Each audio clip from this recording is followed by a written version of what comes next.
Venez-vous-en, les bébés! Venez-vous-en! Je suis éleveuse d'alpagas et artiste feutrière. J'ai un élevage d'alpagas. On a commencé en 2007 notre élevage, donc ça fait déjà 13 ans qu'on a débuté.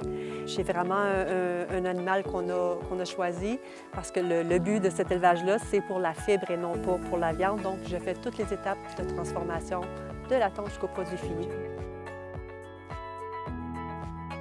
Nous, c'est vraiment quelque chose de complètement différent de ce qu'on a fait dans notre vie. On était tous les deux en informatique, mon conjoint et moi.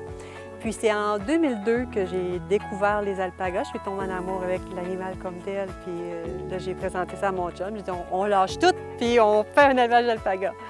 Évidemment, la réaction, ça a été « T'es-tu malade? » Fait qu'on j'ai oublié ça, on a laissé ça de côté. Puis c'est en 2007, en fait, 5 ans plus tard, qu'on était tous les deux prêts à faire un grand changement de vie. Avec aucune expérience en agriculture, aucune expérience en fibre, en textile, on s'est lancé. Puis c'est ça, c'est vraiment une aventure. Le Haut-Saint-Laurent, en fait, ça, c'est vraiment une découverte. On ne connaissait pas du tout la région. On est toutes les deux... on était de la rive sud de Montréal, en fait, avec le Montérégie-Ouest, Haut-Saint-Laurent, on ne connaissait pas vraiment. On connaissait, mais on n'a jamais vécu dans cette région ici. Puis j'avoue, c'est une belle découverte, c'est un endroit calme. Bon, d'ailleurs, on voulait une ferme, donc évidemment, c'est pas sur la rive sud de Montréal ou au centre-ville qu'on va trouver une ferme, une petite ferme.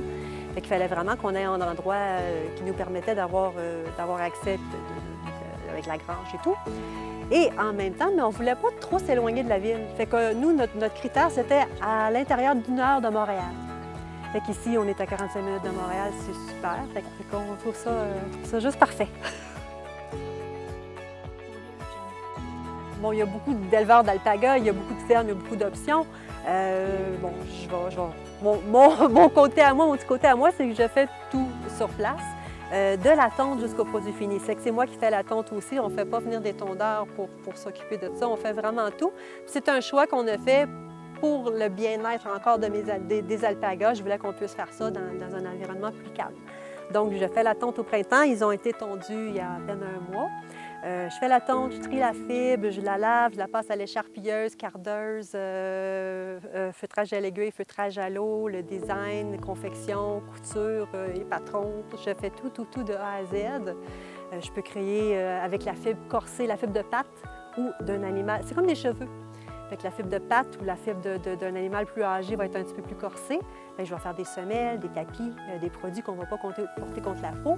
Puis avec la fibre la plus douce, là, je vais faire des châles, des foulards, des vestes, les chapeaux avec la fibre intermédiaire, les chapeaux de mitaine. Chaque fibre a sa raison d'être, à son utilisation, à son utilité en fait. C'est pas de l'agroalimentaire, c'est de l'agro-vestimentaire. Ça n'existe pas comme terme, mais je vais essayer de l'inventer. On connaît l'agro-textile, mais c'est plus au niveau commercial, le textile pour la construction et tout ça. Mais moi, je fais de l'agro-vestimentaire.